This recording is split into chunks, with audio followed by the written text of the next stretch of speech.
Welcome back to the Melodic Caring Project. Today we travel to Eastern Washington to connect with our good pal, Alan Stone. Al surprises us with his horsemanship and talks a little about his experience in quarantine. He also dedicates a soul classic to our rock stars and healthcare providers around the world.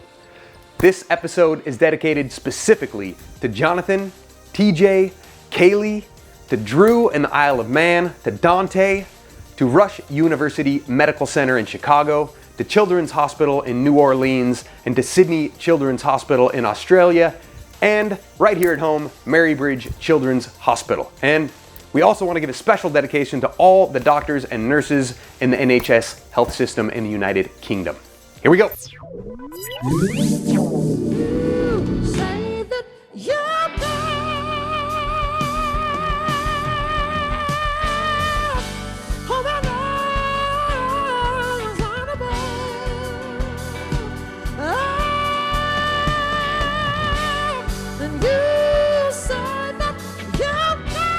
Alan, welcome to the Melodic Caring Project. So good to have you. Always good to have you. How are you? I'm great, man. How are you? Good to see you. Yeah, likewise. Doing well. Crazy times to try to adapt to. How are you? How's your adaptation? How's life? Yeah, man. It's a double-edged sword of sorts. Maybe a two-sided coin. One side of the coin is I travel for a living. I'm constantly sort of living out of a suitcase and on the road quite a bit. Roughly about 9 months a year, I'm pounding the pavement.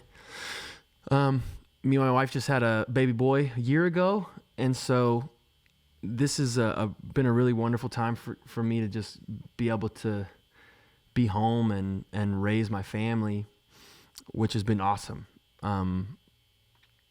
My wife finally recognizes me.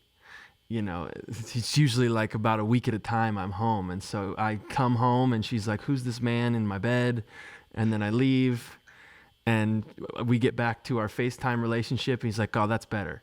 And now like she's starting to... Now it's totally switched and you're at home with your wife and FaceTiming everybody else. What a... Exactly, yeah. Which, honestly, I do love you, Levi, but it's nicer that way to FaceTime everybody else and get to see my family. So that's really nice. But then the other side of the coin is obviously my heart is heavy for people who are affected by this. Obviously, there's folk who are in a much dire situation than mine, and some of these folks potentially watching this might be in that scenario and affected by this in way deeper ways than just loss of income. So I'm heavy for that. I'm also a little bit fearful about what's going to happen with the live music world and the way that I've found to make a living over the last 10 years. So yeah, I flip back and forth kind of consistently throughout the day, but right now I'm feeling good and I'm glad to see you, and I'm really thankful for this technology and the incredible minds that have come up with these means towards still being able to connect in this crisis, which is, I think, a good way to manufacture gratitude.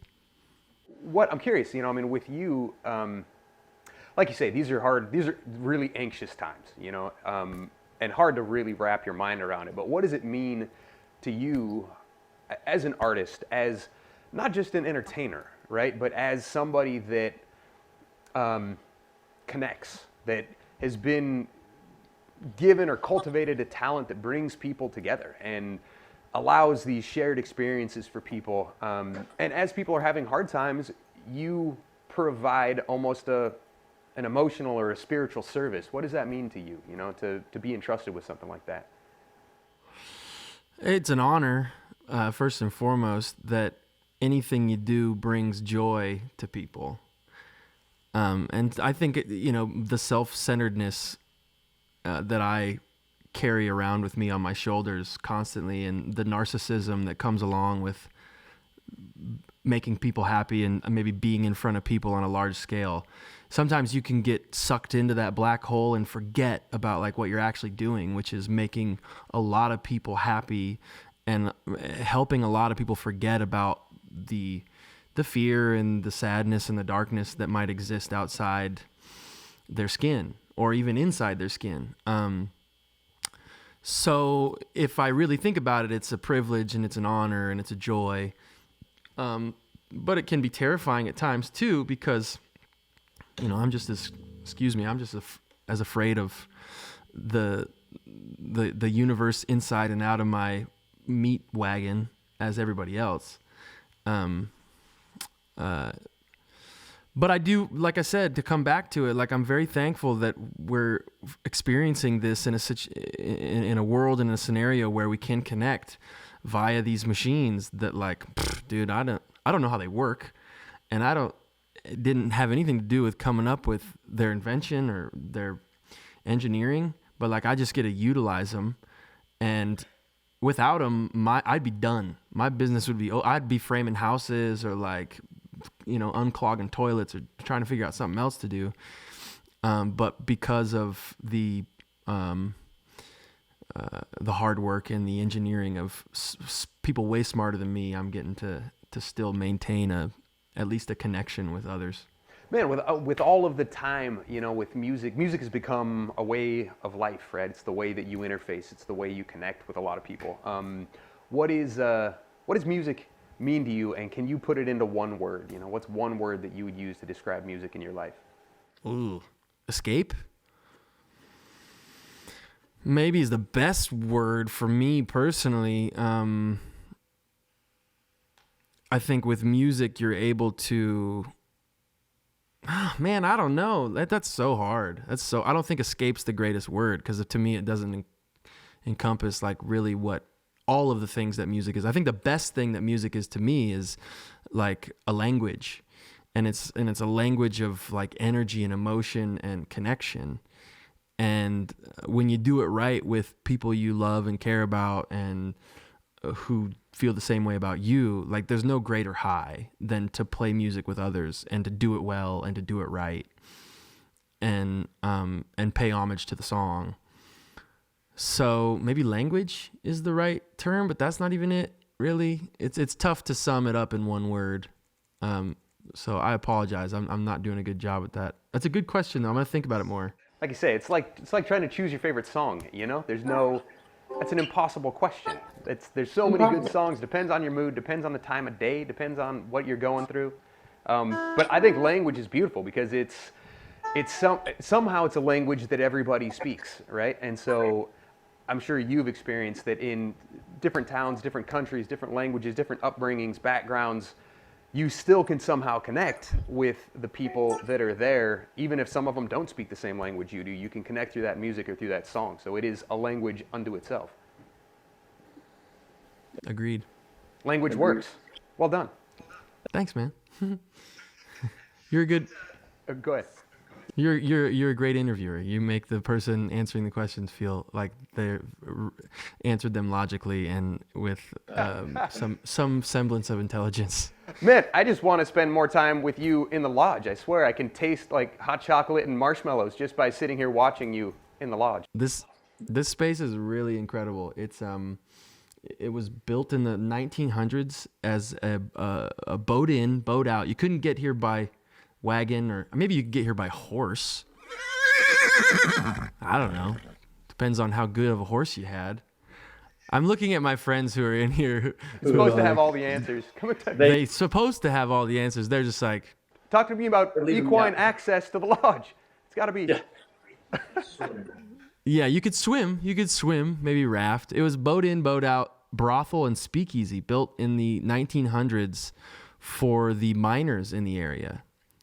This is over near Spokane, Washington, in Liberty Lake, Washington. And a close friend of mine came into ownership of it and completely flipped it. It was like a church camp before that. It went from brothel, speakeasy to, of course, church camp. And then now it's like a wonderful space for events and weddings. And we throw a really cool little private music festival out here each year. And he's completely redone it, and it looks gorgeous. And you need to come out here and spend some time. Come to the field trip. Wait to. that is a space that we will spend some time. I can't wait, for sure. Man, do you have a song that you want to share with the world, that you want to dedicate to, you know, some kids, some healthcare providers? What do you got? I do, man. I'm gonna do one song, and if we have time for another, I'll do another one. But this tune is one of my favorite songs ever written. It was Marvin Gaye did it originally, then Junior Walker and I forget the rest of the name of that band did it, and then I heard it from James Taylor. It's called "How Sweet It Is to Be Loved by You." It goes like this. How sweet it is to be loved by you. Oh, yeah, yeah. How sweet it is to be loved by you. Needed the shelter from someone's arms. There you were. Needed someone to understand my ups and downs. There you were, there. With sweet love and devotion, deeply touching my emotions. Said I wanna stop and thank you, baby. I just wanna stop there and thank you, baby. How sweet it is to be loved by you, yeah. Oh, yeah. How sweet it is to be loved by you.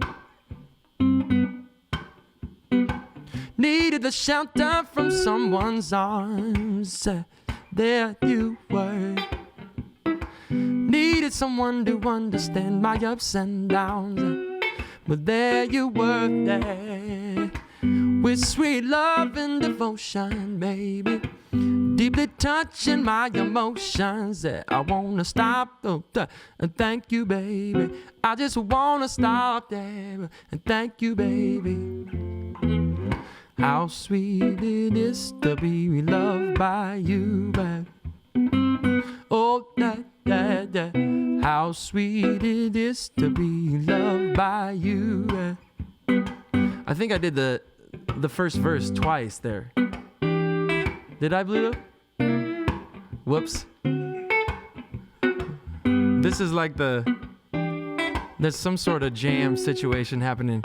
And then the third verse comes in. You were better to me than I was to myself.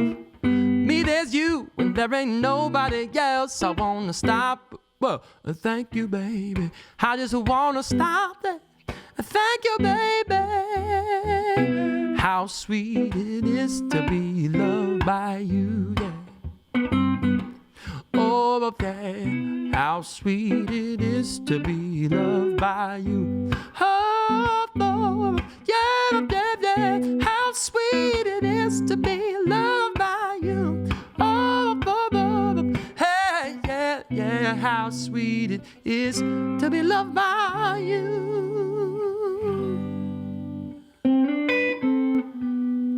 Yes. Sorry about that second verse. You know what, man? That first verse is so good that it can go twice. That's fine. That's There we go. So nice you can do it twice. Alan, thanks, man. Thanks for spending some time with us and talking. And any final words, any thoughts you want to leave with the world? You know, just a message you want to send out? Yeah, hang in there. Hang in there. Everybody who's watching this, I'm sending my love.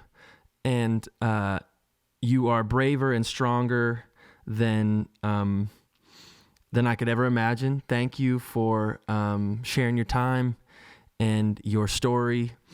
And I hope this brings you joy in maybe a dark time and a dark moment. But hang in there. Thank you all so much for joining us. If you or someone you know is battling illness and needs support, you are not alone. Sign up today at melodiccaring.org. And a huge thank you to all our first responders and healthcare providers working so hard during this COVID-19 crisis. We appreciate you. I'm Levi Ware. This is the Melodic Caring Project.